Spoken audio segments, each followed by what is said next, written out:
Thank you, Lisa. We're very excited to be co-hosting this event with the Arts Council and with the City Hand Department. It's a very exciting time for downtown Bloomington now. And with that, I'd like to introduce Mr. Chris Kreider.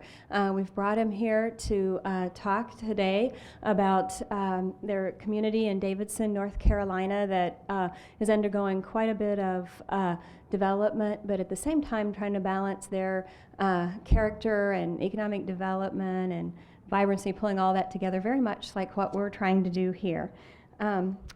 Davidson won the EPA National Award for Smart Growth Achievement. It's a town very much like ours, working to retain character, balance growth, affordability, economic development. Davidson has recently implemented an arts and entertainment district. They are setting the standard for creating healthy, vibrant neighborhoods in a historic setting using good urban design. Mr. Kreider has a vast experience in urban design and business development from the public and private sectors. He's worked on multiple projects in San Francisco Bay Area, where he worked as a senior urban designer for two nationally recognized firms, Roma and SMWM. Prior to that, he worked for the City of Portland in their pedestrian program. He has a master's degree in architecture from the University of California, Berkeley, Bachelor of Arts in Architecture from the University of North Carolina in Charlotte. He's the son of a professional photographer, and I thought this was very interesting. He has a collection of 15,000 slides documenting the built environment and landscape from around the country. He has a particular fascination with small towns, walled cities, and public spaces. The opportunity to work in Davidson has allowed him to apply his design skills and advocacy for community well-being with leadership positions supported by a planning ordinance based on smart growth principles, a committed leadership, and an informed citizenry who are dedicated to maintaining a high quality of life and demand the best in new development. So with that, help me welcome Mr. Chris Kreider, and he's going to share his story with you.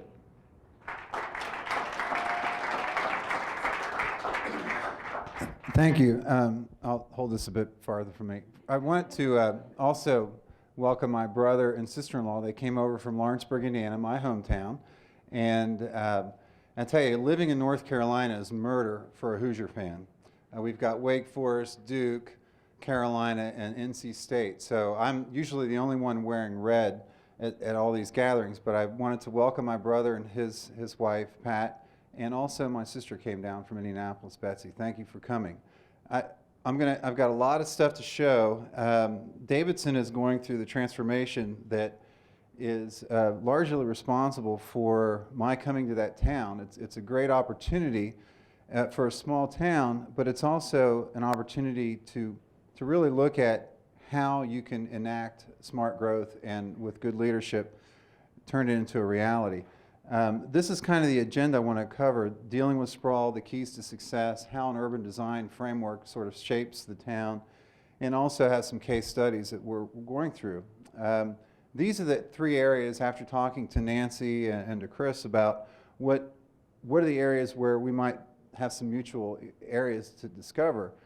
Practicing smart growth and avoiding the bland suburban sprawl, traffic congestion, and leadership. To me, that's probably the most important message that I hope you all come away tonight with, is that committed leadership is really the key for people like me to do a good job.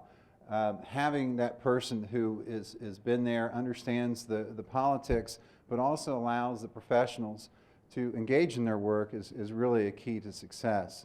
Urban design, as you know, I come from an urban design and architecture background, so the built environment is very near and dear to me, and then preservation as well. So it's the balance of growth and preservation is really a lot about what I want to talk about tonight.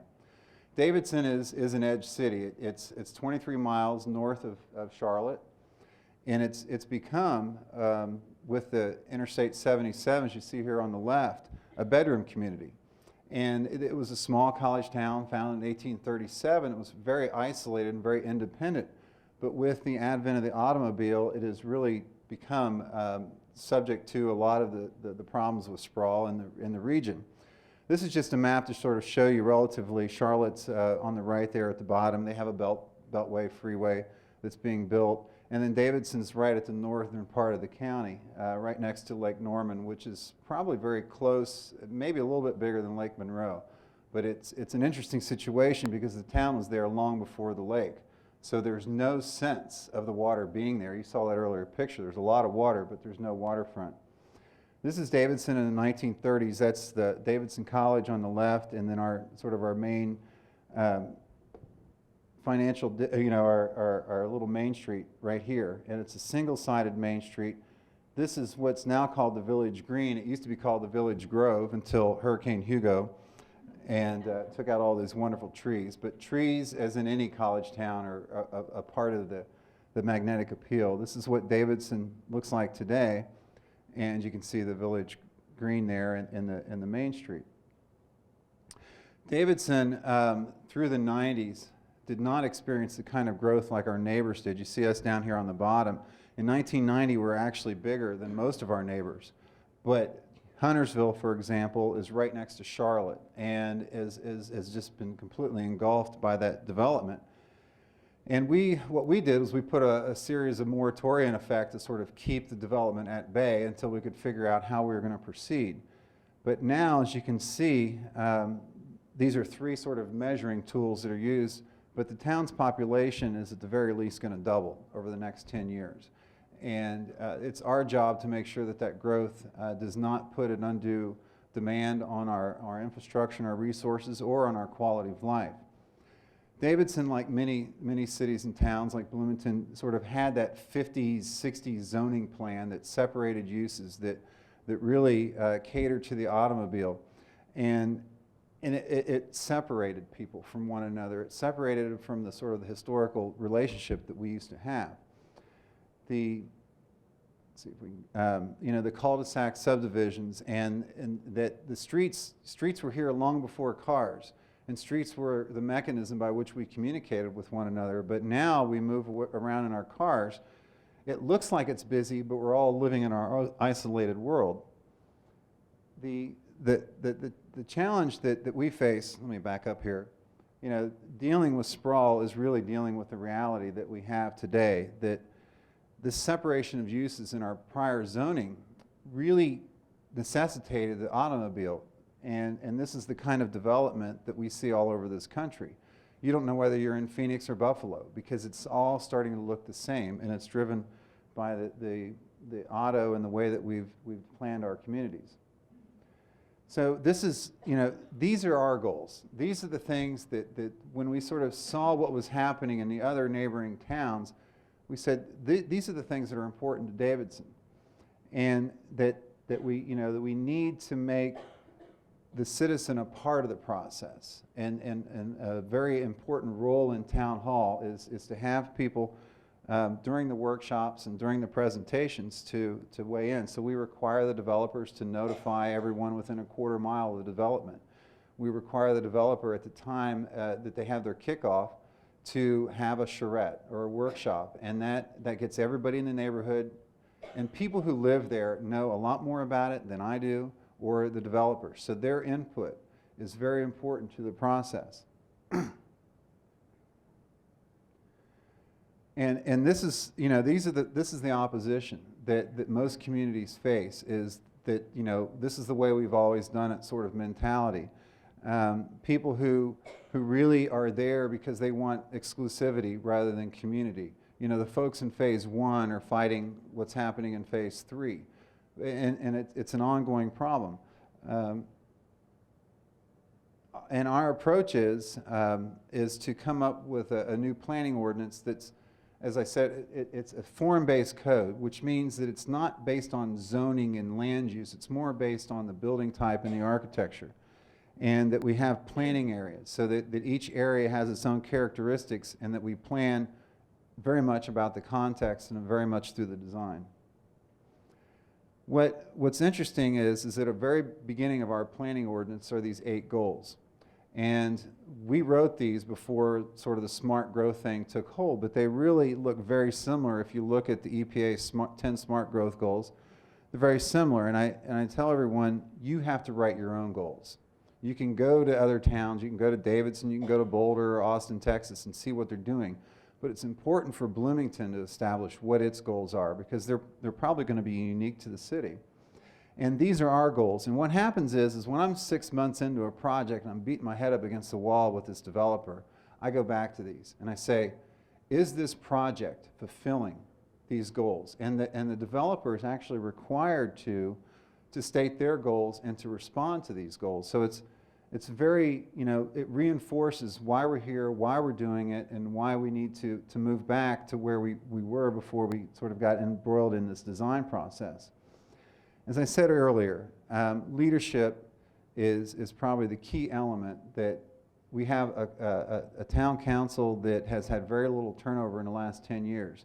And it's that kind of continuity, that kind of institutional memory about projects that really makes a difference. We also are very, very quality conscious. I have great pleasure telling a developer no. And that if they don't like it, they can go to the next town or the next exit. Because it's more important to us as a community that we keep that bar high. And in Davidson, we do not allow drive-throughs. We require all buildings to be 2 stories, all commercial buildings. And we've just said, drawing the line in the sand. We're not going to let our community sort of be overrun by the marketplace. We also think that historically the town had about 15% affordable housing. So it's very important for us to keep that same ratio. On the development side, Davidson has a reputation as being a very difficult place to work. So my job is to really make it more predictable. When that developer walks in the door, we're both feeling each other out. We're really trying to understand, do they understand our goals? And we're trying to understand what it is they want to do and how that might be tailored. Because we don't want to turn away opportunities, but we want to make the opportunities that come in the door stronger and more beneficial. So one of the things that we do is, this is a picture of about 7 different developers working in one area. They never get together, except because we asked them to. These guys are in competition with one another, more or less. But it allows staff, this is one of our town planners talking about our ordinance requirement that says every new commercial building has to have a bike rack. Well, she's telling this to everybody that's doing projects in the area. So we're communicating, we're educating them, and we're doing it in a much more efficient manner. And this is also very effective in dealing with utilities and infrastructure and parking. You start talking, their consultants are spending half of these meetings talking to each other and working together. And the town's role is really as master developer. These are sort of sub-developments that we're the ones that are sort of, as I was saying earlier tonight, I feel like a seamstress sometimes. I'm the one that's sort of knitting the town together. And we control the public realm. We control the adjacencies. So that it's very important is that the town have that role. One of the principles of smart growth is compact building design. As communities become more affluent, it becomes imperative that we have smaller lots and smaller houses in order to maintain that affordability. This is a very successful project, and you see sort of anchoring it, there was a church that was built, and this is called New Neighborhood in Davidson. The developer did not want to name it another subdivision. They wanted it to be part of the old part of town, so they call it New Neighborhood. And this is what it looks like today. And these are sort of the Charleston-style houses, but right across the street from this is one of our affordable units. And it's really wonderful how we can mix in, this is sort of a southern-style architecture, but it really facilitates the kind of integration that traditionally happened in towns. This is north of the town, and this is another compact development called Lake Davidson Park. And you see it's laid out more or less in a grid, but I want to draw your attention to this area here. Typically, developments get up on the water, they get up on the best stuff, and they make it all private. It's no longer public. But what we did here is we asked them to keep that public there, and this is the quality of that street. So everyone in the community gets to enjoy the water, gets to enjoy the woods of the greenway. These houses are always the first ones to sell. So we're telling the developer, look, if you do single loaded streets, you're going to find that these houses are the first ones bought and they sell for a premium. But these are the kind of things that you look at, and you know, mixing uses, not just commercial uses, but residential and commercial is very important. Let's see if I can get this to advance here. As I said earlier, a range of housing opportunities, and we're the first community in the country that our adequate public facilities ordinance, which is sort of a form of an impact fee, but impact fees are illegal in North Carolina, and this was our way, and thank God we haven't been sued yet, but this is our way of maintaining that quality of life. So we took a snapshot of Davidson when we passed the ordinance, and at that time there were about 2,500 dwelling units, and there are about 5 community parks. So for every 500 dwelling units, we require a new community park. So as each developer comes in, they pay their pro rata share. Community parks, police, so every 200 houses, they're funding another police cruiser. And now the town has to come up with the staff, the salary, but we're paying as you go. And that is really important for a community to be able to embrace new development without everyone saying, you know, it's really putting, it's putting a pressure on our fire department, our schools, and so forth. You know, and part of the way that we've done this is that we require a mixture of lot sizes, which then, if you imagine a master developer comes in and has 100 units, well, only half of those can be the same size. So what he does is he sells off the smaller lots to a small lot developer who does stuff like this.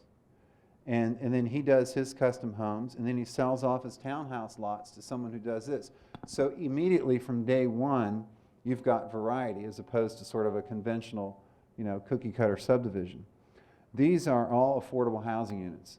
And I would love to see if you know, driving down the streets, we love to ask people, can you spot the affordable dwelling unit?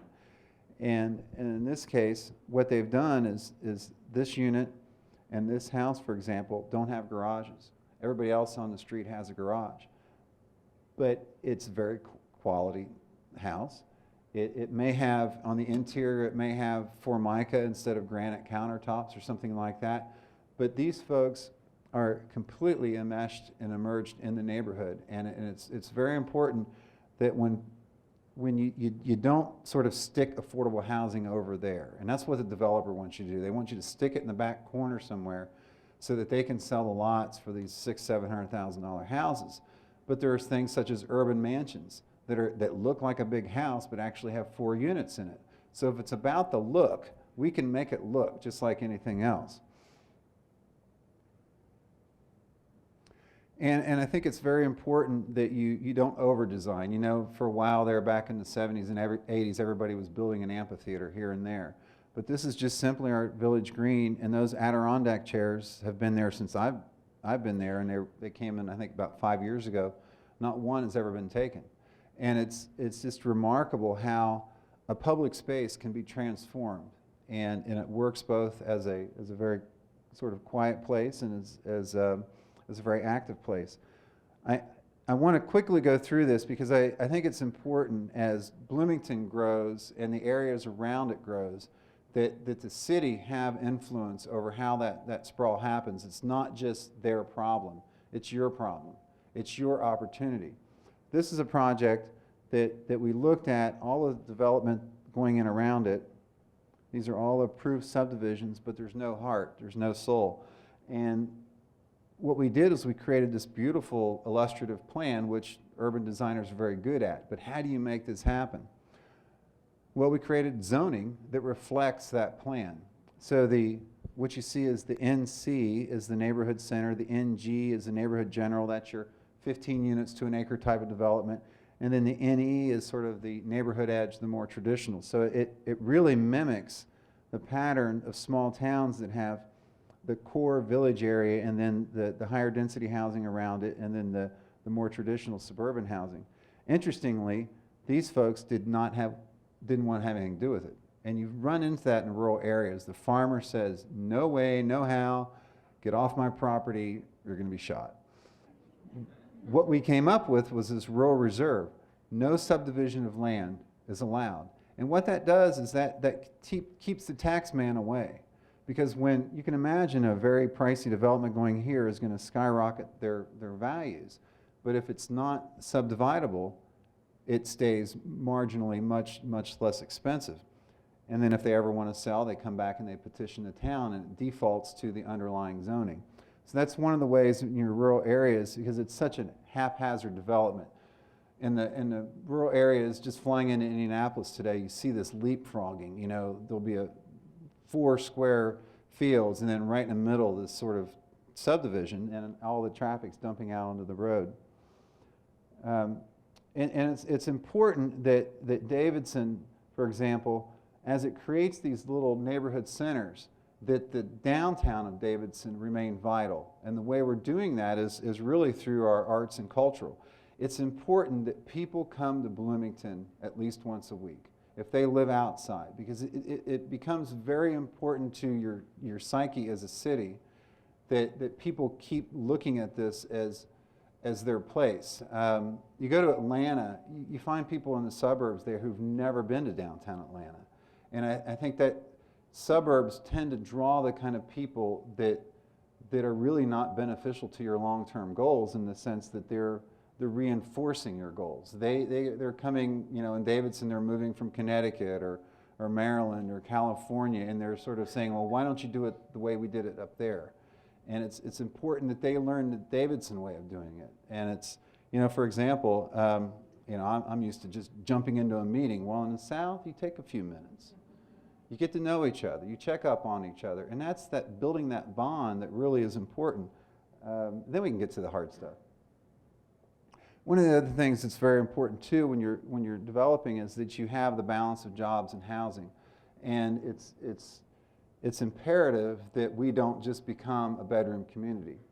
Let me go through this. So in the rural areas, rather than just having sort of subdivisions, we're also encouraging sort of back office research and development. These folks don't want to be on the highway. They have high-paying jobs and things like that, but we want them integrated into the landscape. And this was you know, a lot of open space. So this is just an example, but here's a piece of that plan.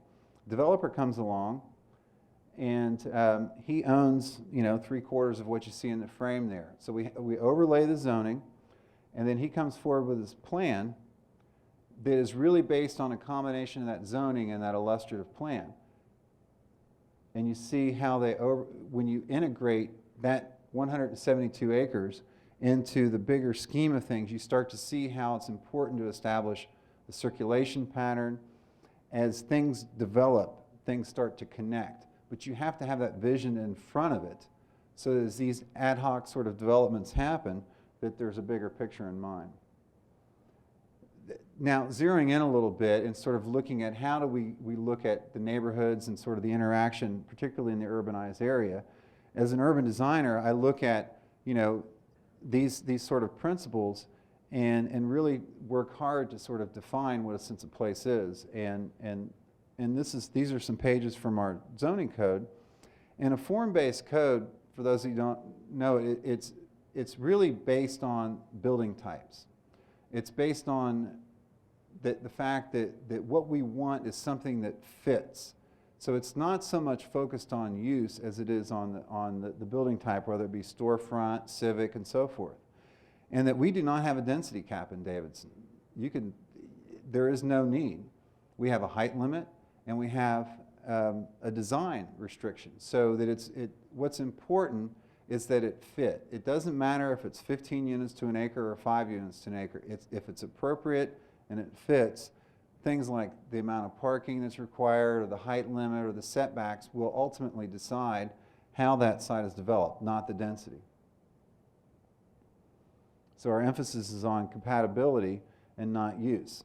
One of the challenges, you hear this term sense of place, and it's really how you arrange buildings in a particular environment to create something more than just an environment where there are houses that have come into it. So it's the arrangement of buildings, the arrangement of civic buildings, the sort of terminal vistas. You know, at the end of Kirkwood, you have the gates, so it sort of draws the eye down there, and it really sets up this movement, so it's much easier to walk down that street. If you're walking across a Walmart parking lot and it's 85 degrees, it's unbearable. But you could walk down Kirkwood in the same temperature and not feel as isolated.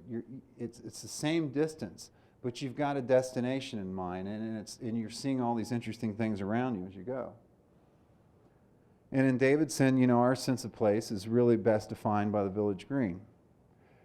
These are the things that urban designers think about as they're reviewing the plans. You know, we're thinking, well, do we want to, well, these are right turn channels. These are also, the transportation engineers call them slip lanes. Well, it makes the right turn a lot easier, but it's also a very good easy way to get whacked as a pedestrian. So, you know, people come flying around the corner. You think about, you know, so the turning radii becomes important. Are the lights, are those light fixtures for the car or for the pedestrian? Should the landscaping buffer around the parking lots? And that's one of the things I noticed today driving around Bloomington, is that your parking lots are so raw, they're so exposed.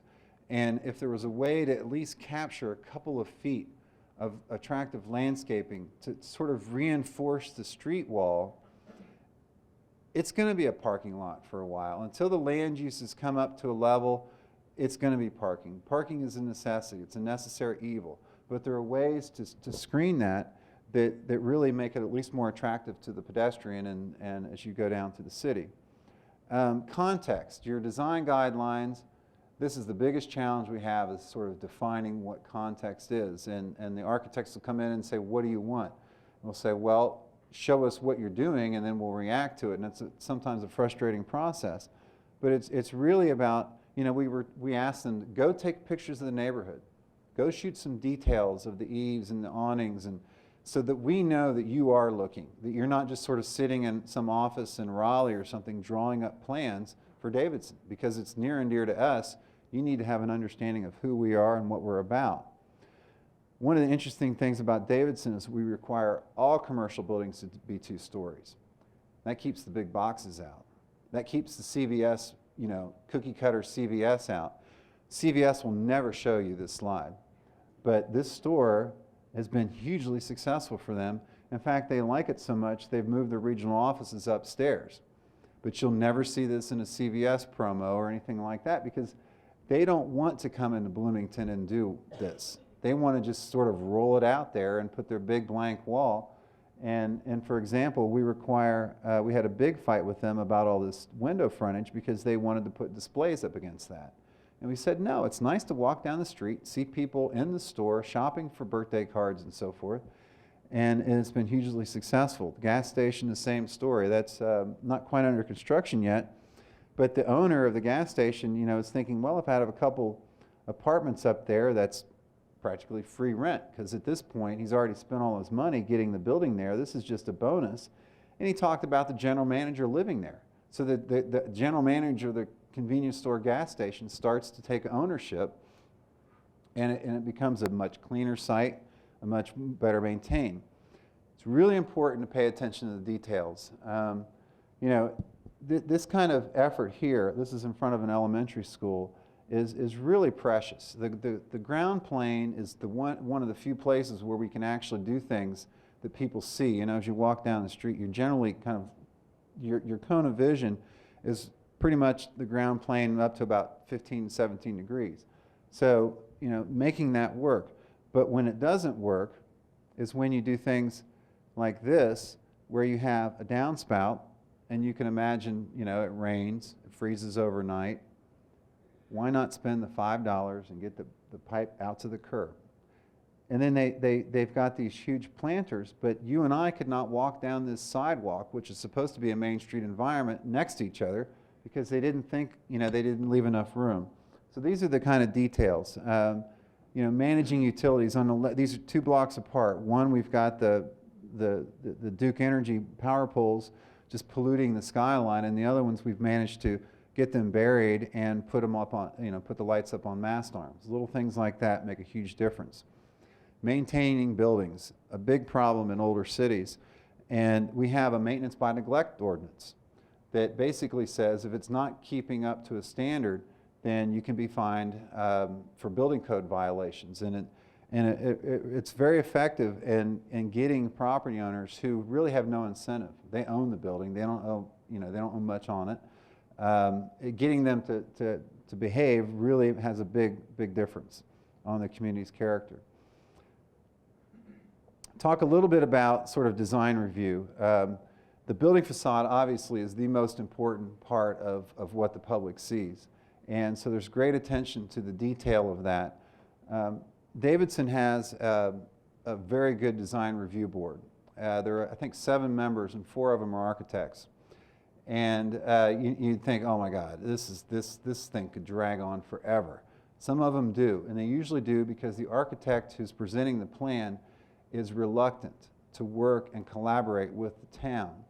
But when they do, the developer realizes a much greater value. And it's interesting too that a lot of times the architect's not the bad guy, it's the developer.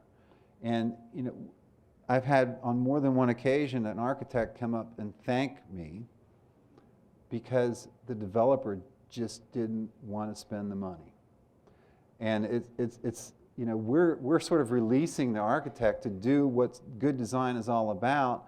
And interestingly too, at the end of the day, the facade is such a small piece of that developer's pro forma that adding, a couple inches, a little bit of depth to the brick, or adding a precast sill versus just sort of just a plastic one, or something that's made of some unnatural material, or just doing those little things adds so much to the character of the town. As you can see here, these are nicely detailed buildings that 100 years from now are going to be respected in the community. And that's the other thing is that developers, they're in and out of there in 5 years. We're here forever. We have one shot at making this corner, this intersection right. So I just want to show you some examples. This was what was brought in to the design review process.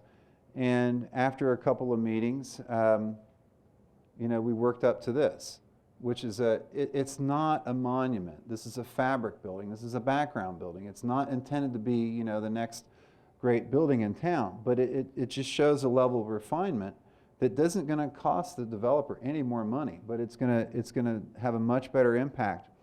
Here's an example. The architect actually worked out of Denver, Colorado, and just kept struggling. He's trying to juxtapose between a bungalow on one side of him and these brick buildings on the other. So you see this hodgepodge of materials, and he just didn't really understand it. This was the final product, where we start to blend some of those sort of more residential type of elements, the bungalow style, with the brick towers are sort of a reference to the building right next door. But it starts to take on a more refined character.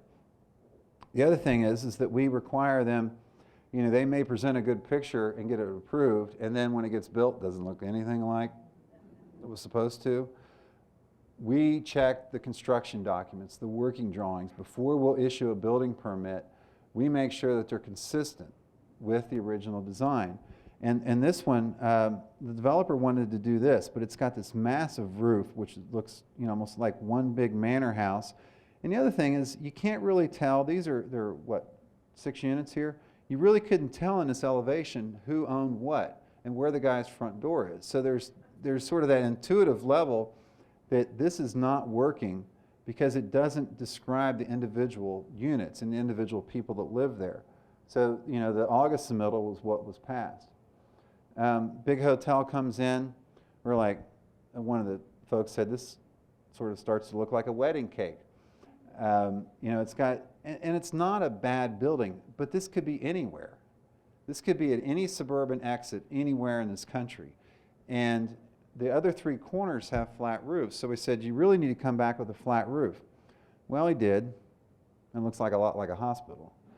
So it's like, he wasn't getting it. And ultimately, they hired a local architect to sort of help with, and they've got the right bones. You'll see that ultimately what was finally approved, it's just tweaking it. It's just adding the right proportions. And a lot of architects these days are really not trained to understand proportion. And it's a shame because it's very fundamental that even though you or I may not know why a building doesn't work, the fact that it has these fake sort of postage stamp balconies on it, it doesn't get it after a while, and it's not real. So I want to talk a little bit about our arts district, and I must admit I'm embarrassed. We have nothing near what the momentum that you all have. I mean, we're a small town, and we're just sort of getting into the arts district business, if you will. But I just wanted to show a couple of the projects. This is actually a furnishing store, and the interesting thing about the arts district is it's really it's just south. Here's our Main Street area. Down here is the arts district, and you see a couple of single-family houses in here. And like when we have our Christmas in Davidson and so forth, people walk up and down the street, and they just can't get past those 2 or 3 houses to discover this wonderful, new neighborhood that's emerging down there. So it's very important through wayfinding, through making sure that this section of the town is attractively maintained, that people start to explore. But you also see a lot of green around there. And what's happening is that we're really encouraging, here's sort of the mainstay. Here's the Ice House Art Center.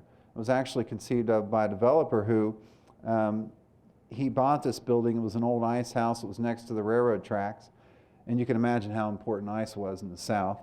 But it's the kind of place where I can go. Now, I took shop in high school, but I'm not an artist, but I can go and take classes there. So this is not just for artists. This is for people like me and you who want to throw a piece of pottery or who want to dabble in painting. So an arts center is really not just about seeing artists at work. It's seeing your neighbors at work. And they have this Masterworks school where a lot of kids go to. They have dance classes and art classes and adults, and you just sign up for it. And it's really bringing art to the people in a way that's not just visual arts where you go to galleries, but it's sort of the interactive element that works. But one of the things that was missing is that we weren't marketing it very well. These 3 women bought this complex of buildings here, and they're going to be building this housing project behind it. And the importance of housing in any arts district is really key, because what it does, and this was just in the front page of the Observer last month, it's talking about all of the residential development that's going in. So this is the arts district here, and these are 4 different projects that are all sort of happening at once, that are the transition from the single-family houses here, and you have the commercial strip sort of here, the commercial buildings, the historic buildings, and the newer buildings that are infill. And then between the two, we're promoting these types of townhouses. So we're getting people living there and working there and playing there, and that presence of other people is very important to the success of the district. And we've just started a public art campaign, so I don't have any great pictures of public art in Davidson, but this is sort of an exercise that we're starting to go through to see what are the benefits of public art. And there are different types of art, and these are the key sort of elements of that art. Here are the objectives in the sense that it's not just sort of an exercise that we're just going to go pick a site and put a bell tower there or a piece of sculpture. It's very much a business, and it's very much about understanding how these things work, how you develop a process, and how you select and how you get the community buy-in. I got some examples here. Let's see. You can have parks and open space as a setting for public art. You can do things that are very simple but sort of redefine what it is that's special. You can do things that work day and night. And you can, it's interesting when you go to Paris, for example, you look at the sewer covers, they're designed. They're not just sort of an afterthought. It's an opportunity to express, and you love it when you see these cast iron pieces in the ground or these old fences and so forth that some steelworks in Statesville, North Carolina did, 100 years ago. In fact, in Portland, when we'd come across them, because they used to stamp the streets in a metal plate, we would actually cut that piece of the concrete out and save it. And it's just a little subtle thing that recalls the history of the town. And you can do other things that are, more related to transit and so forth. There are these opportunities in the public realm. There can be temporary art that is fun, but it sort of appears one day and it's gone later, and it's just sort of one of those delightful things, like a change of seasons, that it comes along every so often. And there's many different opportunities to use your imagination, and I think that's one of the things about a successful integration of an arts district and a public art program that keeps it vibrant. And you can do things on the insides as well as the outsides. They can be commemorative, but they don't have to be, sort of the guy on the equestrian statue sort of thing. These can be expressions of a community that really talk about its history and sort of get you to look at things a little differently.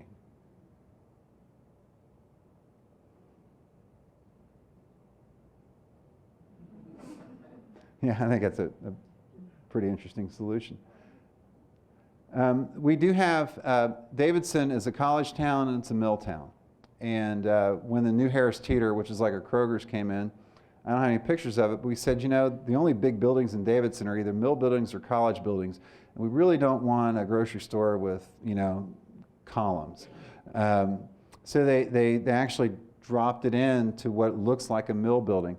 But this is one of our very, very first and very successful adaptive reuse projects, where we took an old mill building and one of the favorite watering holes, and it's been, buildings are very adaptable, older buildings, because they tended to be over-designed. They tended to carry much greater loads than they're asked to today. And they're also made with materials that are more permanent. Oh, I'm pushing the wrong button there. And even, taking an old gas station and making it into a pizza parlor. This is in our arts district, and it's a popular hangout on Friday nights with the kids, and they could sort of wander in and wander out. Mom and dad can be sitting there and sort of keeping an eye on them. But it's a good way to look at buildings that are part of the fabric of the town. Interestingly, this old depot is now a senior center, is now being looked at as the new depot for our commuter line to Charlotte. And we all are faced with, this is where the platform for the commuter line to Charlotte will be.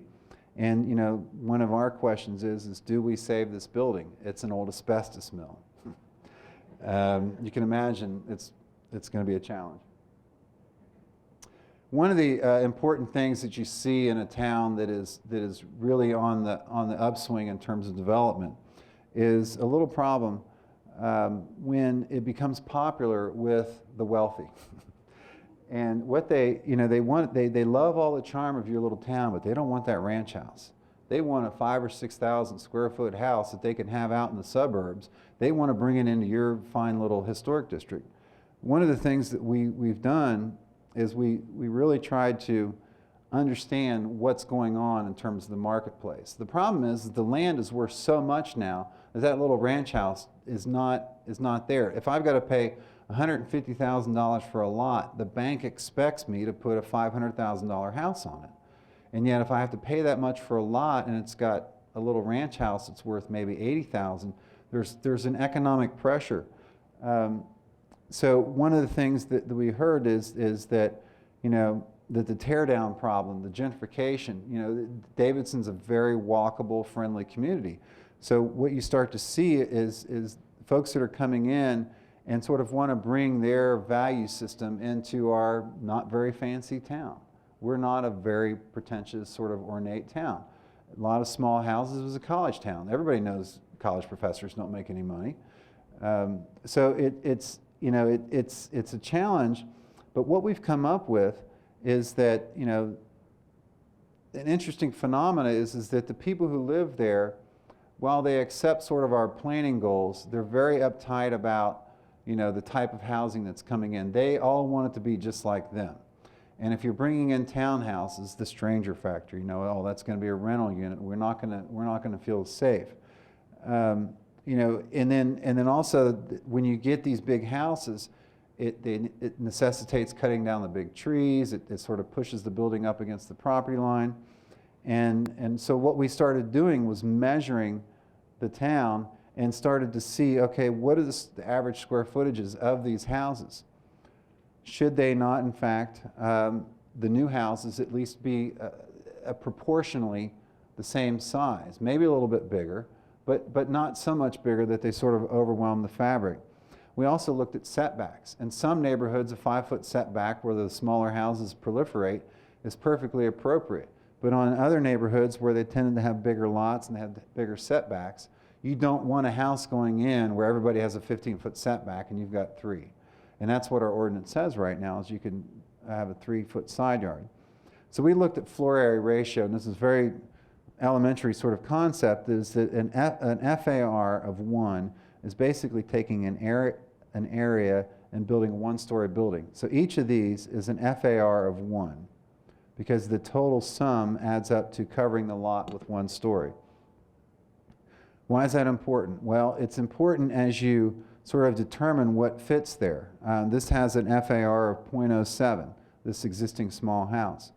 You go in a little bit bigger, and it has the floor area ratio doubles just by adding that 2nd story. And then if you subdivide the lot, the floor area ratio doubles again without actually changing the size of the building. So what we did is we measured the floor area ratios throughout the town, and this is what's going to guide what fits, is sort of maintaining within a certain range the scale and proportion. And I don't want to get into all the details, but I think it's one of the more effective ways to deal with a 3-dimensional aspect of infill, as opposed to just saying, you can only have a 35-foot height limit, or you can have a 5-foot yard setback. We thought about measuring it around the particular site, but that becomes a challenge for staff to sort of figure out, as every building permit comes in, what is and wasn't going to fit.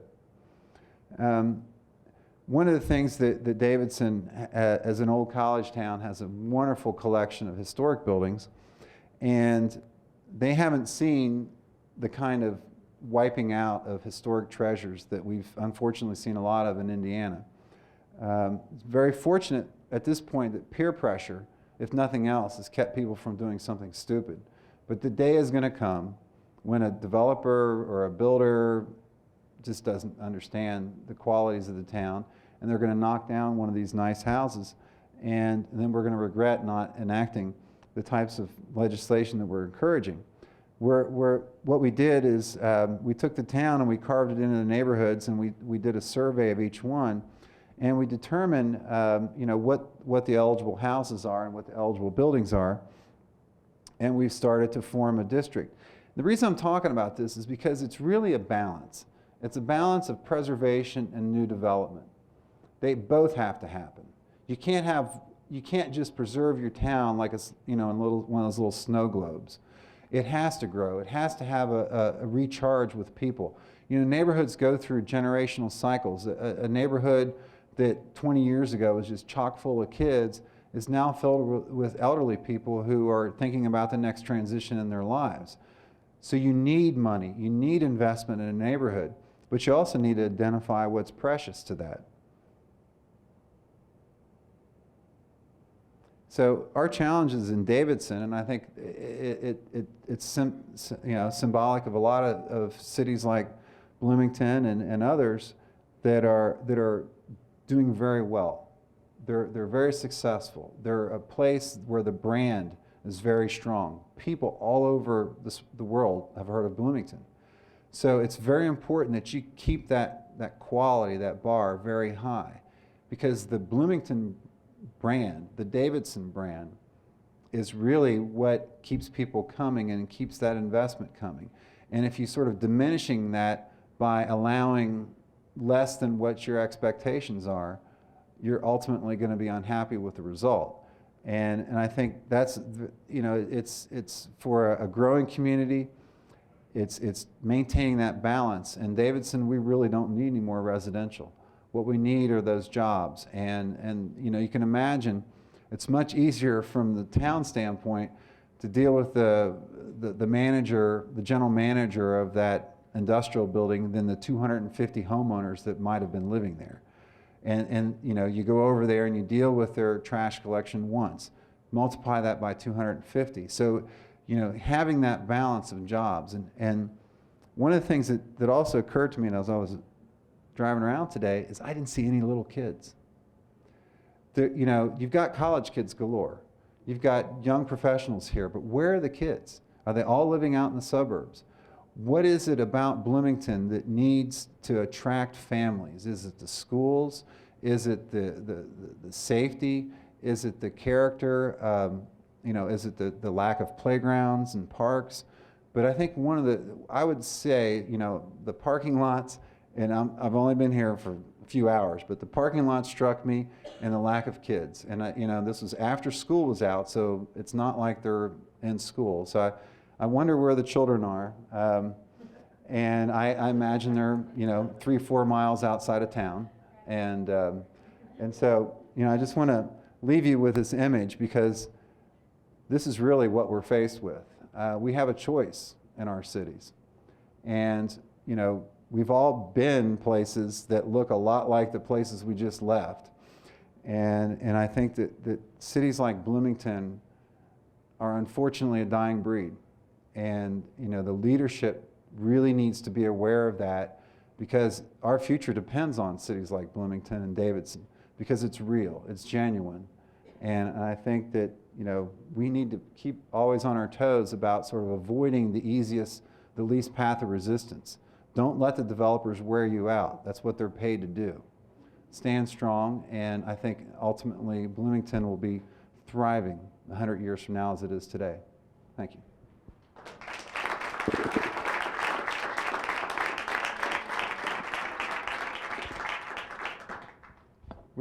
Do we have time for questions? Yes, we do. We have a microphone down here, and if you like, Nancy can bring it up to you, or you can come down here and ask your questions. And I didn't talk much about affordable housing, so if that's on your mind. I love to talk about affordable housing. Are there other things, traffic congestion, you know, how we go about doing our design review process? Yes, sir, in the back. One of the things we experience in our older neighborhoods is gentrification and driving out the affordable housing. The young families with children who can't afford to live in poor neighborhoods. So what would you suggest? So in the older neighborhoods in town, you're seeing some gentrification, people buying up the houses. Right. As the neighborhood becomes a desirable place, It's losing its diversity and its affordable housing stock. values are going up, taxes go up. It drives the school teachers out, and the maintenance workers and the planners. Well, I think one is that it's incumbent to require all new development have affordable housing as part of it, so that we don't allow ourselves to sort of just be enraptured by the money coming in, and that we sort of make a commitment as a community that affordability remain.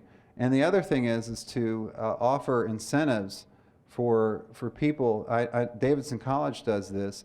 They're building housing. You know, they've traditionally built housing for their faculty and so forth.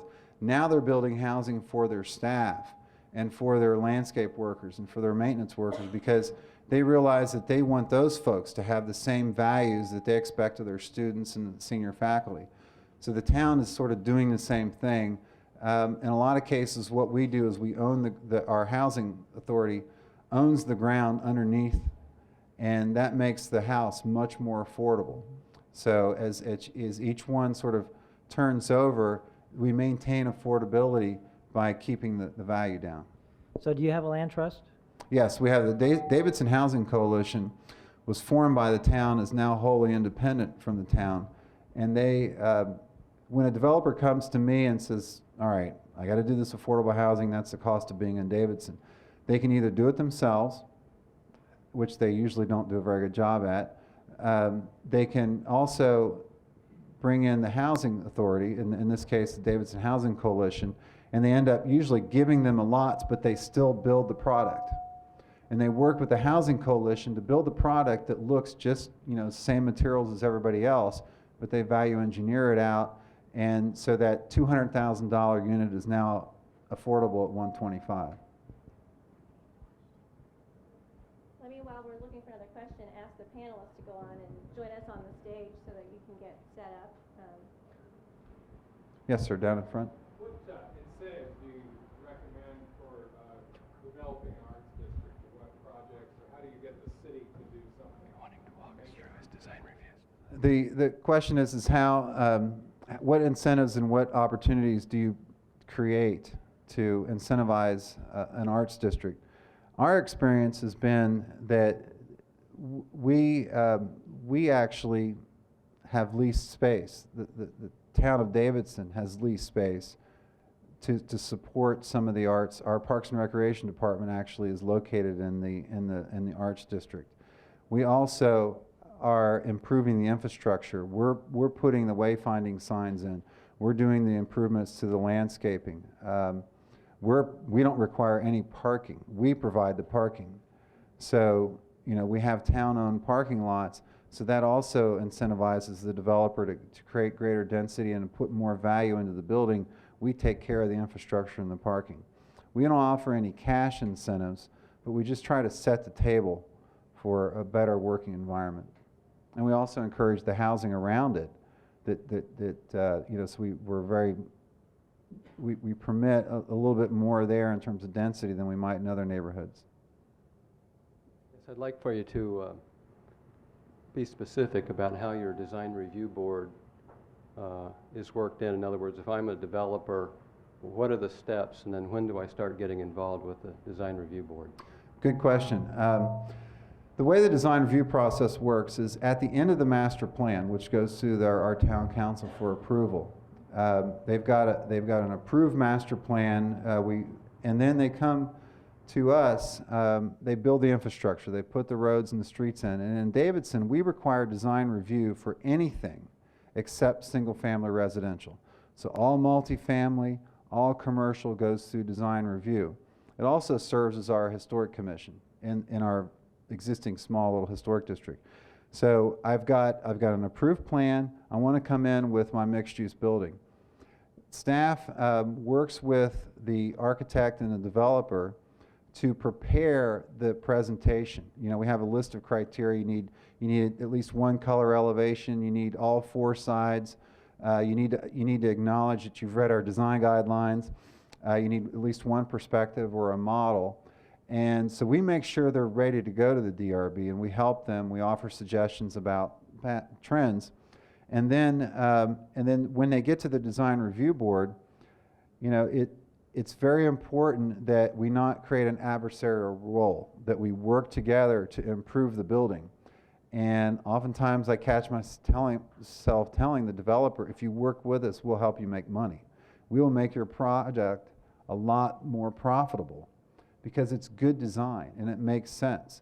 So there is some resistance at first, but generally we just work through the process to get to a design that is both compatible with the developer's vision and with the town's expectations. Once we get to that point, they go out and the architect goes about designing the buildings.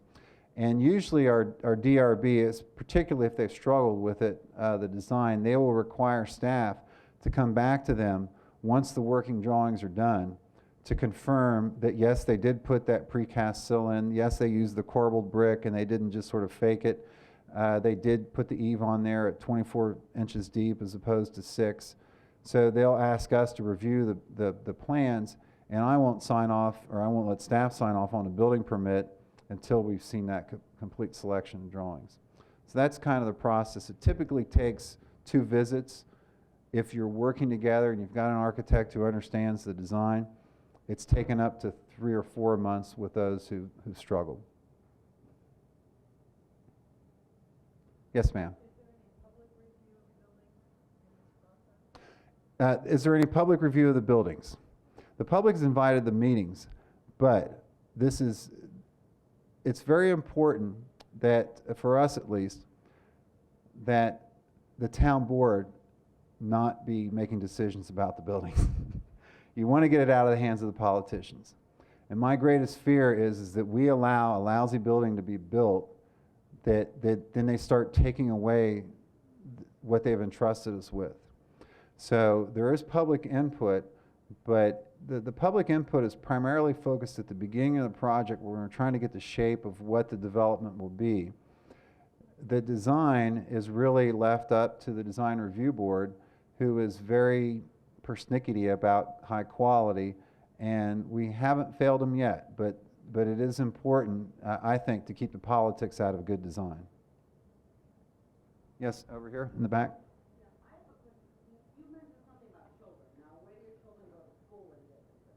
Where do my, they go about 2 blocks from my.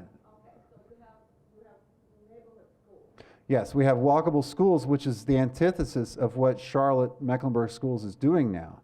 But we made them build the school in town as opposed on the edge of town.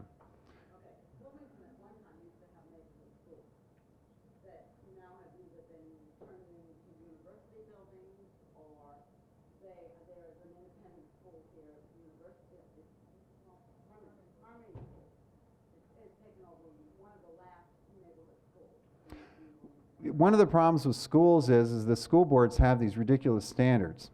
They require 18 acres for an elementary school. And they require 125 parking spaces. So it's really showing them that urban schools, 2-story schools, that through joint use with city parks or not storing the buses on that particular school ground is a way to get an elementary school onto, say, a 4 or 5 acre site. They're also, they tend to make schools bigger and bigger, 800 students and so forth. Well, you can also demonstrate that a small school test scores are higher. And that's a better investment in the long run because your children are better educated. So there's a real movement for urban schools that really mimic, how many people here as a kid walk to school? Okay. How many of those you with children do they walk to school? 3.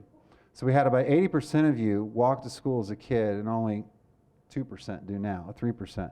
So that's a fundamental shift in the way that our communities run and the way that the schools are built that is totally foreign to the way that we were brought up. Chris, I want to have you join the panel. Okay. We have a seat over there for you because I know there will be questions for them too.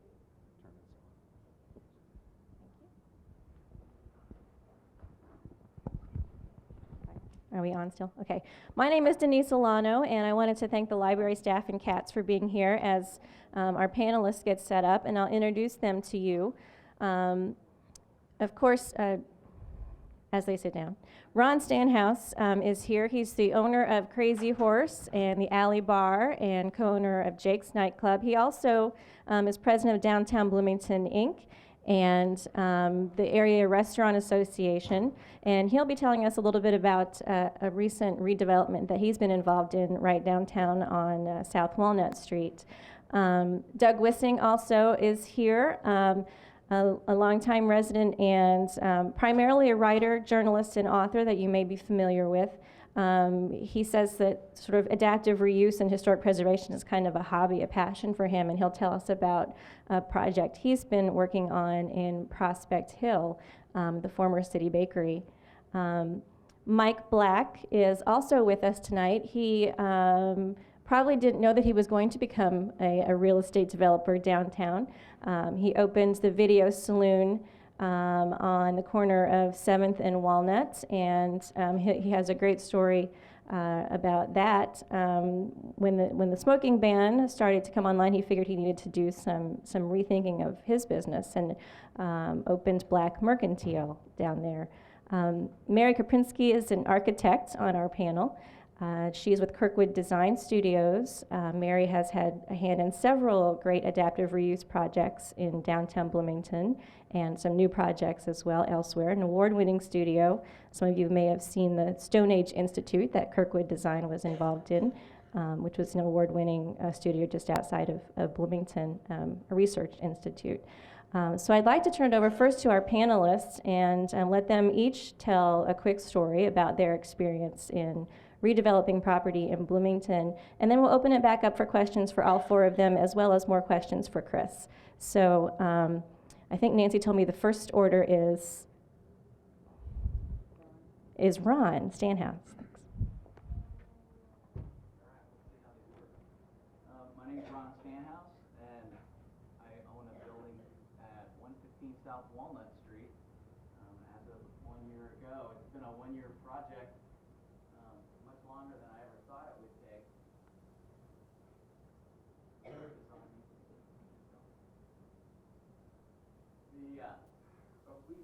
probably thought it would be an easy remodel turned into retail, and it's turned into much more than that over the course of a year. It's been a real learning process for me, thanks to Nancy Easton, and it's turned into a historic remodel project, federal tax credit money, and as I said, stretched out for now a year. It's actually, I'm in the last few days of the project, and it'll be officially completed. Contractors will leave the building in the next few days. So it's actually an exciting week for me to say goodbye to them and have a completed project. What we started with was a shell of a building. It was, oh boy, a lot of deferred maintenance is what I'd call it. Needed everything and had a lot of structural deficiencies, which I wasn't aware of at the time of purchase. I had some clue, but not to that extent. So with Nancy's help, we fell into the federal program, a historic tax credit, and it's been a real education and some fun as well. But we've, maybe by the photos there, and the help of Kirkwood Design, and the architects locally, we've kind of come up with a plan to stabilize the structure, I think is how they term it, add steel, strengthen it back to a reliable building. Then went ahead with the plan to add a retail component on the first floor, which is now home to Roadworthy Guitar, and they opened October 2nd. The second floor plan has been to do residential. We opted to do a very high-end residential. It's very high-grade material. 2,800 square foot, one unit, 13-foot ceilings. You know, this is a tall building. We were able to take up the original 100-year-old oak flooring and save it. After leveling the floors and pouring some lightweight concrete upstairs, we relayed the oak floor. It's fantastic. It's a fantastic structure, and it's going to be an incredible residential unit. I'm not sure who will live there. Very upscale. But it's been interesting in the process. You research the history of the building, and with Nancy's help, you know, we found out that, you know, the turn of the century, it's stables, it became a hardware store. There's a lot of history in those four walls over 100 years, and you know, we find all sorts of history as you take it down and build it back. It was the S&H Green Stamp building at one point. It was a Singer sewing machine store, and now it was the Stewart Gun Shop. There's your most recent tenant prior to our ownership, and that spans 10 years, 20 years. That's how most people in town today remember it, as the Stewart Gun Shop. But it's, you know, there was a lot of effort, a lot of dollars spent. We're very proud of the appearance, and we give a lot of credit to Nancy Easton and really an education on how to do this with some historical standard. I have no background in architecture or construction. I'm an accountant. So there's a lot of insight to how this process goes accurately, you know, to the standards that Chris might maintain. And you know, that's just not in my experience. So we look forward to finishing this project and potentially doing something in the future, but certainly not in the immediate future. Thanks, Ron. And I think next is Mike. Is that true? Are you number 2? I think It's so. Doug. You guys are sitting in the right order. Very good.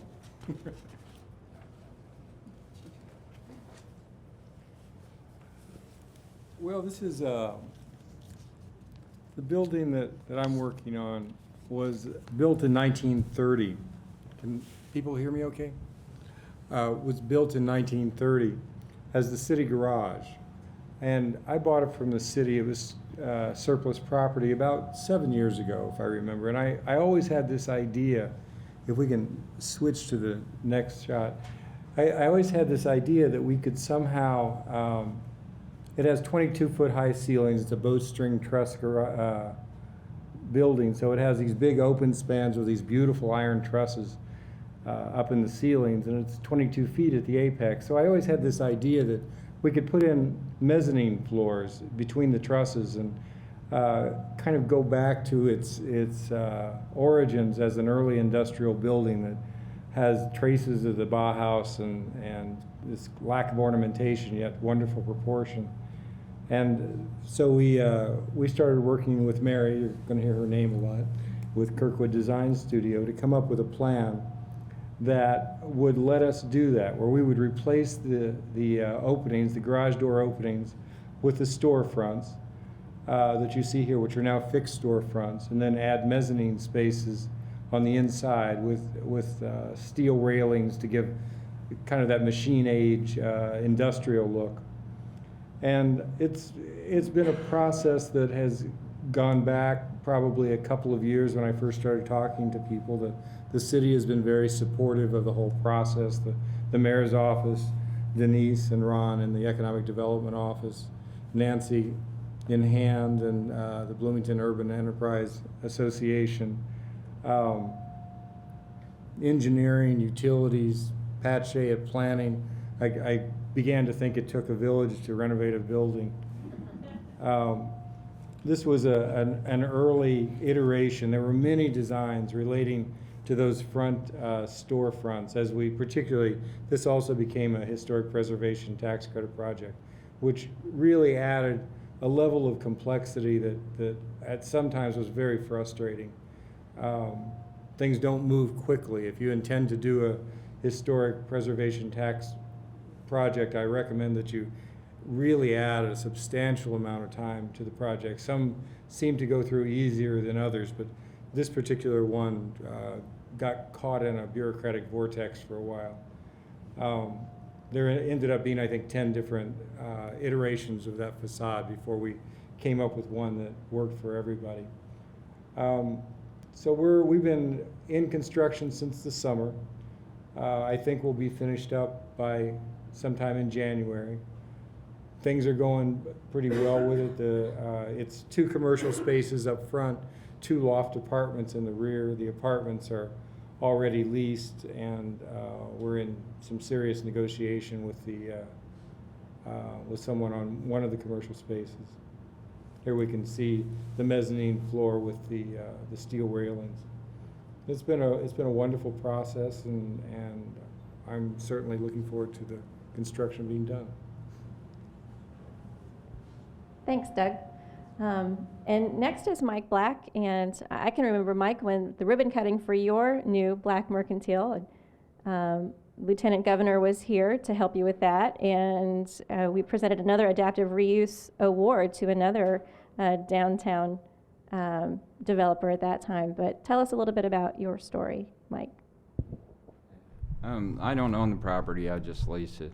And as Lisa said, when, or Denise, I'm sorry, when they passed the smoking ordinance, then it's time to adapt. And this, at the same time, coincidentally, the city changed its ordinance as far as the height of buildings downtown. So we had all these high-rise apartment buildings coming up at the same time. And right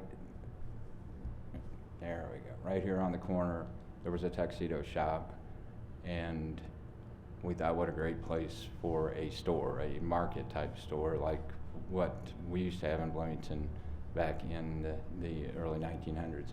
At one point in time, if you look at these, you can see these in the library in the Indiana room. There were 4 markets, one here, one here, one here, and where Ferris was, all simultaneously in the one block. So this right here was the first structure. It was a house built back in 1828, and then right here they started building a livery stable. it came right to here. I think that was still in the 1870s or something. And then they enlarged it. It was owned by the May family, J.F. May, I believe. Anyway, they enlarged it, and that was a livery stable. Well, then, and this was an open lot where they stored their carriages. They connected this and then added this on to this house. The house was owned by, somebody help me here, was the Austin Seward Foundry. And his foundry was located right where the Bluebird is now. And anyway, as time went on, they added this in and turned the house into a building. This was an open alley. It just kind of got left out, I think, so air could circulate in between these buildings. But in the early 1900s, they put a facade on the whole thing, so you have a whole bunch of different buildings all interconnected. So when, go ahead and give me a picture here to look at. Okay, this was the tuxedo shop, and this is what the building, how it appeared whenever we first started work. It just has solid glass panels here, and this brick is a veneer, and an architect could tell me about the cedar shingle. I think that was the 70s or something. Everything became cedar. Everybody had a cedar shingle on. All the windows are boarded up. On this side over here, all windows are boarded up, both levels. And this here is all boarded up also. Okay, that's how it appears now. This was all removed, new windows were put in. All the awning was torn off here. When we first started to do the project, this was a convenience store basically, but I started building walls at about counter height because as Mr. Kreider alluded to earlier, with the CVS, we wanted to put displays in counters right up against there to better utilize the space. Well, then along came Nancy, and she said, it sure would be nice if you could make it look like it did back in the day. So we incorporated transom windows above all the way around, and we used the kick plates that are period, and then you have the large panes here. And then we put awnings on like this, decorative, to try to make it look more like what it did before, and the sign also is like that. That's the interior looking out the front. I don't know that it'll show you. This is just looking out onto Walnut.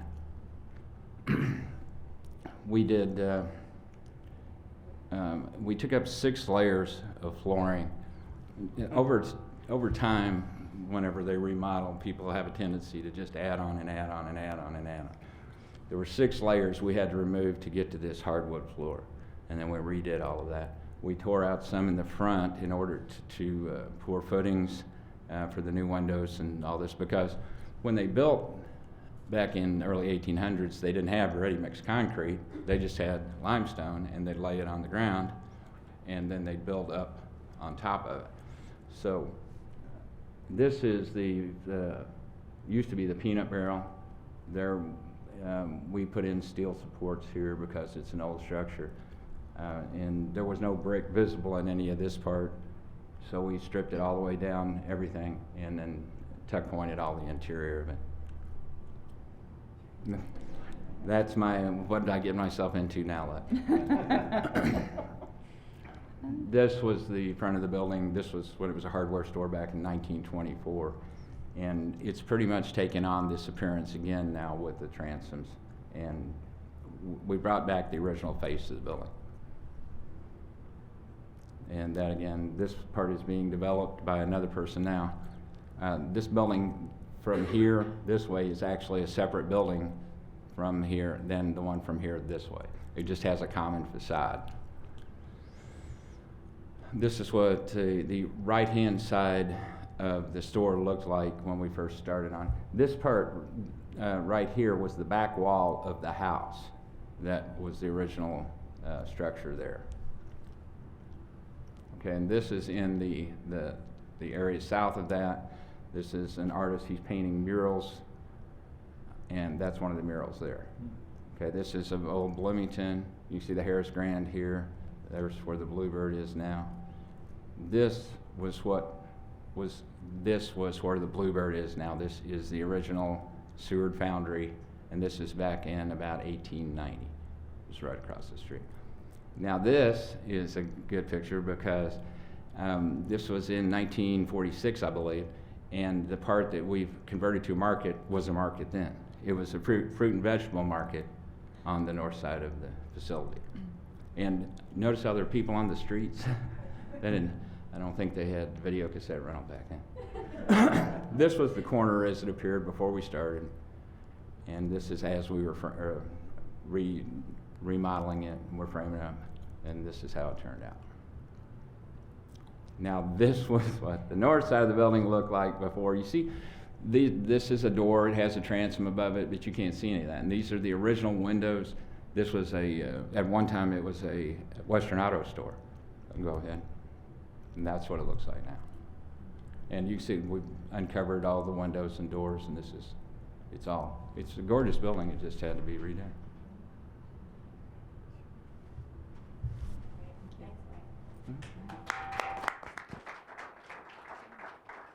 It's really hard to remember what it used to look like not too long ago. And next we have Mary Krapinski, who's an architect. She's the architect on our panel, one who gets to be in between the developer and the city a lot. So I'm sure she has some very interesting stories to relate to us. Can you hear me? Okay. All right. I guess I would like to share with you, I'd like to come back to a few comments that were made tonight already in the presentation and such, but first of all, I'd like to tell Mike I'm really glad that Black's Mercantile is there because I'm heading over afterwards to get milk and cereal on the way home, as I live in the old Northeast neighborhood here, which I'll come back to as I end. But some perspectives I'd like to share with you are some of the things that we deal with our clients and some of the issues our clients deal with.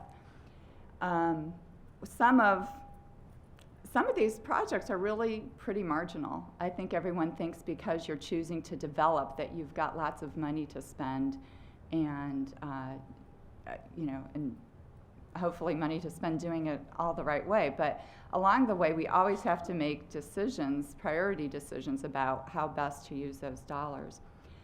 This project here that you're seeing, the Omega, this was a client who had never built a building before. The site had sat empty for 20 years. It had been owned by 6 developers in those 20 years, 6 of the who's who of Bloomington developers. And it took someone who, perhaps their naivety is what saved them in getting this project done, but it's also what allowed them to be uninhibited about trying to get this project done. There was poor soil underneath here, which added some difficulty to the site. But this, I believe, was one of the first buildings to be built in downtown in quite a number of years, and has helped people see the potential of infill building downtown. First floor commercial, I believe there's 13 apartments on the upper floors. One thing I'll share with you that people may not understand is how much housing does drive our market. Everyone knows housing is a big driver in our marketplace, but when these clients go to get financing for projects and such, it's very hard to get financing on empty commercial space. And it is the housing component that carries the project many times. It's very hard to get someone to lease commercially early on. However, a lot of people are willing to sign up for housing ahead of some of the projects becoming reality. And that is usually what's carrying the project. So when we want to see more downtown commercial space, I would say keep that in mind, that there's another component that we need to help support that commercial. One, in an individual project. 2, in getting the tenants to come and locate their business in these first floor downtown retail spaces. There are some other housing components that we've worked with on the edge of downtown. This is on the edge of the Old Northeast Historic District. So this was what we had hoped to be a showcase that student housing doesn't have to be a big vinyl box, which if you go further into our Old Northeast neighborhood and a lot of the housing that was built in the 70s, 80s, and early 90s is essentially that. But this is taking cues from the historic neighborhood to the north here, and this is about 10 units, mostly 2-bedroom. And I think it's primary in its location. It's able to pull a pretty good value back on its rental income. It was also really hard to get this approved with the neighborhood because there's always a catch-22 between having good outdoor space that I think anyone who might want to rent might want to have, let alone what porches mean in a student neighborhood. And making sure that we do good infill in our neighborhoods and an infill that is in scale with the existing structures. Many times it's not the individual. We've seen a lot of single-family properties with single-family where they've taken them down or added on to them, and they've been out of scale with their immediate adjacent neighbors. And I think that's one thing that we really have to be careful about, that it's not always the individual house that's important, but it's the fabric of the whole neighborhood that's important. This is across the street, and this is a step closer to downtown, a step further away from the historic neighborhood. And so therefore, it's able to start to take on a different character, a row house character. There are 8 row houses in here with 4 bedrooms apiece. These are also constructed so that they can be convertible to condos should the market get to that point or the developer decide to take the project in that direction. But again, individual stoops, a little bit of yard space, pluses and minuses if you live in a student neighborhood. This is another adaptive reuse project that we've worked on for a couple different clients, but currently this is the project that the Middleway House is going to be using for their new wings project. It will, one thing that's really nice about this is that the historic reuse of this will be fairly similar to the Coca-Cola bottling plant, in that the first floor will become the Food Works kitchen for Middleway Food Works. And then there'll be some housing on the upper level, more like kind of 1-bedroom apartments for individuals that are coming out of shelter. And to the south of this will be where the metal buildings you see will be a new construction for a new shelter facility. And this was primary for Middleway in this location. One, they had always been fond of the building, the Coca-Cola building, but 2, it's close to the rise, and so it's going to allow them to consolidate a lot of their operations. This was a different kind of infill project, and this was led by Matt Press and Mark Cornett of Kirkwood Design Studios. This is the South Dunn Street housing. It's a 6-acre site that had some housing on it, about 6 houses, some of them abandoned at the point in time. But this project is probably the closest thing that Bloomington has to a new urbanist infill project. Smaller lot sizes. The lot sizes go from 40 to 55 feet wide, which in some arenas in the middle of southern Indiana, a lot of people wouldn't consider, but they're actually going like hotcakes at this point in time, that people have begun to see the character. The location and the building style certainly attribute to that. The location is central to north, south, east, west, about as much as you could get. Quick access to all sides of the city, close to the Bryan Park,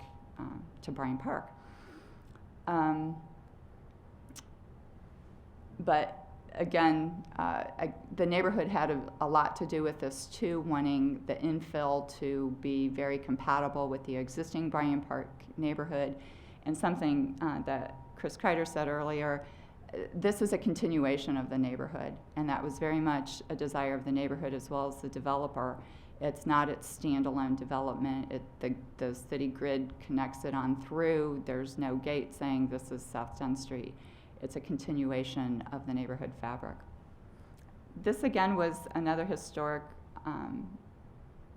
renovation project on a little further north on South 10th Street, north of 3rd Street, and again taking a historic structure. This again is by Omega Properties, and this was the resulting effect of that. There was an addition built on to add 2 bedrooms to make this project more viable, and again it has become, you know, what was once not such, well, questionable, and now has become another bright spot on 10th Street.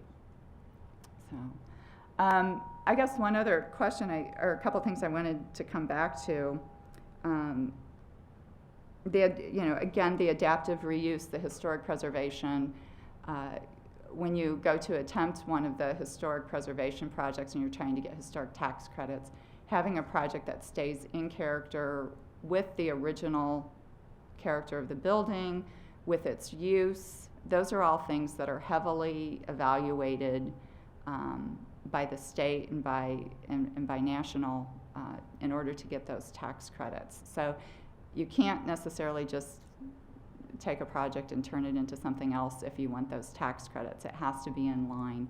You see Ron with his first floor retail. You see Doug's project with trying to keep the industrial nature and try to keep that space open. So those are important things. There was one question that was asked tonight, where are the kids?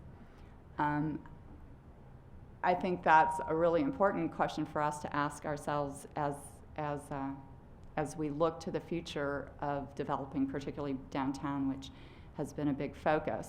On the near west side, you see children. You see children in Prospect Hill. You see children on the upper west side. And those are all feeding into Fairview School, which is our one downtown school. And I think keeping that strong and I think, Jim, what's the percentage of kids that walk to that school? It's over 50%. It's 75. Is it really? I thought it was higher than that. But it is the one that probably has the highest walking traffic. Yeah. On the other side of the college and Walnut Street corridor, I know there's 4 kids that live in a core neighborhood because 2 of them are mine. And just live about 6 blocks north of here. And there's some really great things about living in a core neighborhood, and the kids knew how to walk to the library by the time they were 2.5, and they get to enjoy a lot of downtown activities. It does get a little hard with some of the student flavor of the neighborhoods, and but again, you could just say it's another kind of exposure that they get a little earlier than others. But keeping those neighborhoods livable, walkable, keeping amenities close. The density, I know, is a big issue for Bloomington, density of housing, especially as we look at new construction around the downtown. And I think we're also seeing impacts of what a lot of the new higher density projects, how they are affecting some of the immediate core neighborhoods, where they are putting a little more pressure on the longer term rental housing companies.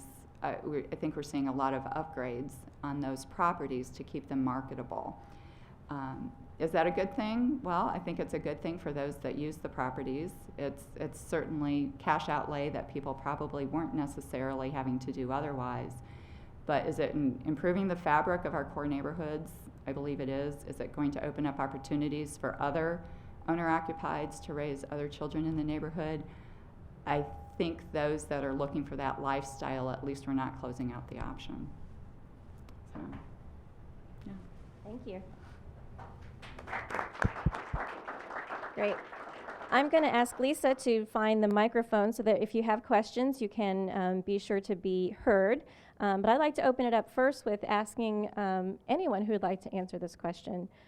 We talked a lot about putting your new development or redevelopment in context of what's already in the neighborhood. I'd like to put that then into context of the future and an arts and entertainment district, what BEAD may mean to future developments or the success of your development, how do we have a successful entertainment arts district and still be in keeping with our existing character? Anyone? I'd just like to make Doug. a pitch for the reuse of the old fire department that is on Rogers Street. I think it could be a great arts center of 1,000 different types. I mean, I've heard people talk about it being a rehearsal space for bands. It can be a small theater. I mean, obviously a multi-use thing, but right now it's being used to store records. I think it would be spectacular to have it be a centerpiece of the arts district. Great, thanks. I don't see where they have to be exclusive at all. I would hope that they'd actually be very supportive of each other, in maintaining historic characters and, sensitive additions to buildings or sensitive new development, as long as it's staying within a character that's supporting a vibrant downtown. I think they're very supportive. As Chris said, everyone should be downtown once a week. The funny thing about living downtown is my daughter has to take a bus 3 miles out to go to school. It's interesting because a lot of that population doesn't necessarily come downtown that much, and I always have a birthday party at my house to make sure they're there at least once a year.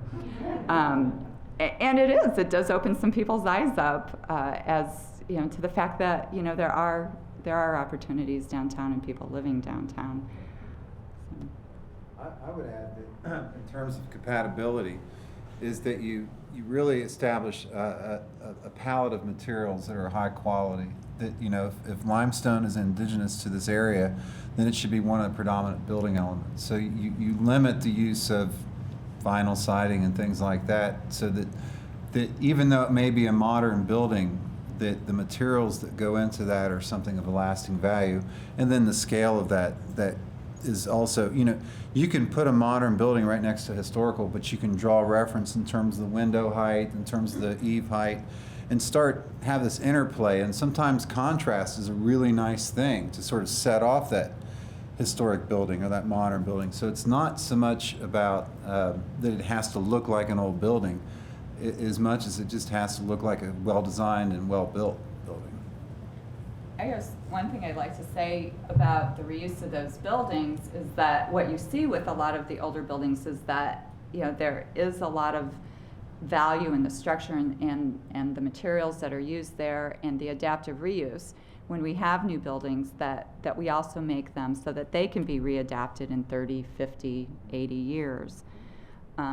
There's no reason, again, why that should be exclusive. I also really I'm intrigued with the idea of the form-based codes, and it's not necessarily what the uses are, as long as the forms are supportive of continuing street life and et cetera. I know we have opportunities in front of us. I've been really surprised and interested in what's happening with the tech park, that business sector has grown from what I understand about 2 or 3 years ago of 9 businesses to 50 businesses. And that's phenomenal, and I don't think too many people really know that yet. But to have that kind of a work center downtown will continue to help us thrive in other areas. I just want to make sure that that's a 24/7 effort, that it's not just a workplace that people come in and out of, that it has housing components to it so that it is safe 24/7 as well. We have a question here in the front. I followed the microphone.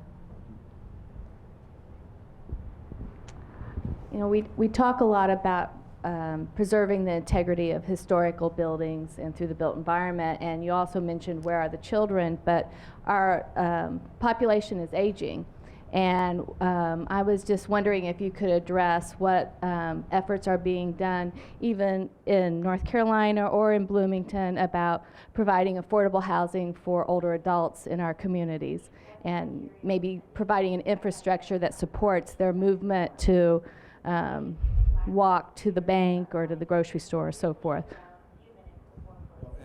It's interesting, in Davidson, we have people that are headed to Florida, and they come across the water and they see this great little town and they never make it because they've chosen Davidson. And it has become a retirement community. And one of the challenges is they think it's a retirement community and they expect everything to be the same, and they want it to be static. And while it's important to sort of embrace that aesthetic, the real issue is senior affordable. And then the other issue, which is kind of an interesting phenomenon, my neighbor's actually very much involved, it's called aging in place. And it's really about staying where you are and allowing the house to transform. Maybe you build another smaller house behind your big house, so you can stay there in that neighborhood. It's very important that we stay connected to our towns and that we're sort of not all sort of shuttled off to these retirement communities. So it's for the town of Davidson, at least, we are encouraging developers, as part of their menu of options when they do these infill projects, is to include senior affordable and rentals as meeting their affordable housing requirement. So that's a particular target area that we recognize as important. Great. I think you heard the announcement, so I want to make sure we get some more questions. Lisa, if you want to. This question is for Chris. I'd like to go back to the design review board. You mentioned that there was at least initial resistance from the developers. What kind of a challenge did you face with your local politicians and the city fathers or city leaders in terms of convincing them that design review was the way to go? I think that the reason they've embraced it is they recognize that they're not experts, and that they see an advantage by the results. That having people whose careers, architects, and they also have, there's a downtown merchant that sits on the DRB.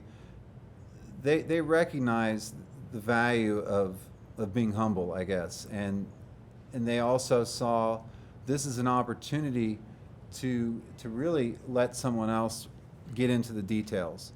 And as a public official, you know, I was talking to Chris earlier, this is like this third council meeting this week.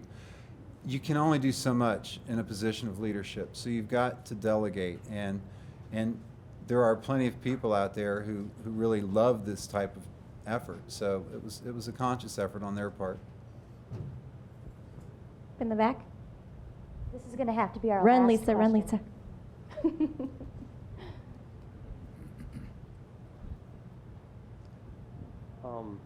I'd like to say thank you to the different developers, because it's really refreshing to see people who are trying to maintain our sense of history and our sense of identity as a community.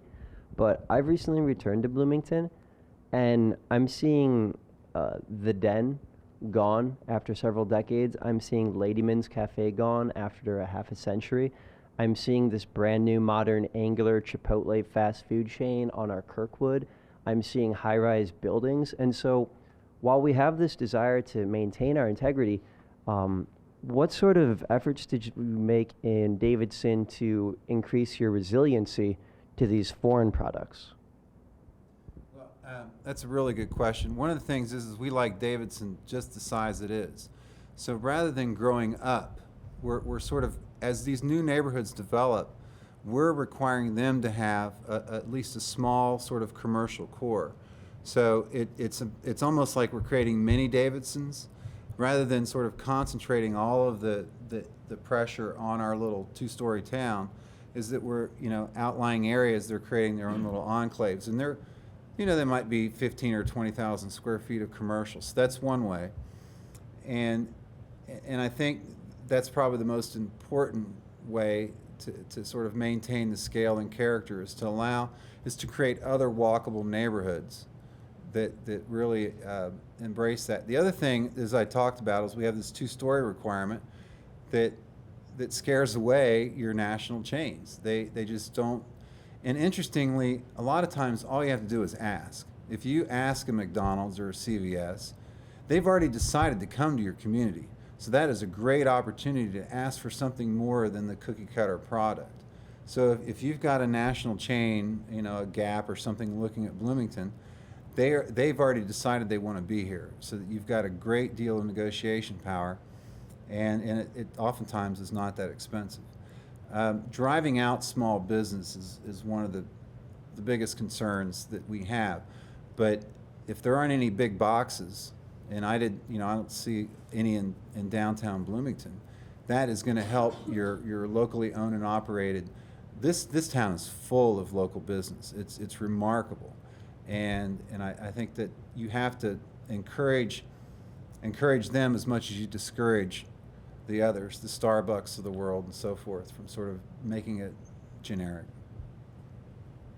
Thank you. I hate to say this, but unfortunately we have to cut it short. Although I know you have plenty of more questions. The library does close at 9 o'clock. I want to thank the Bloomington Area Arts Council, Downtown Bloomington, Inc., and the city's Housing and Neighborhood Development Department for bringing us this presentation tonight. Thank you, Chris Kreider, for coming to Bloomington and for bringing other overnight guests. We appreciate that. Anytime, come back. And thanks to our panelists. We really appreciate your efforts in downtown Bloomington and in the city, and for being here tonight. Thanks.